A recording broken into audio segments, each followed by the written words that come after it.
ও মুখে আল্লাহ রসুল সবে বলো,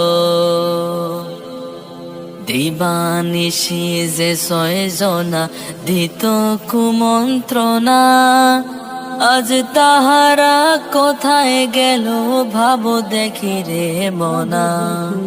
দিবানিশি যে 6 জনা দিত কুমন্ত্রণা, আজ তাহারা কোথায় গেল ভাবো দেখি রে মনা।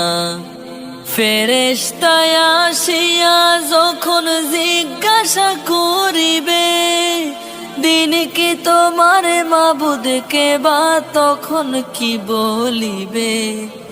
ফেরেশতায় আসিয়া যখন জিজ্ঞাসা করিবে, দিন কি তোমার মাবুদকে বা তখন কি বলি।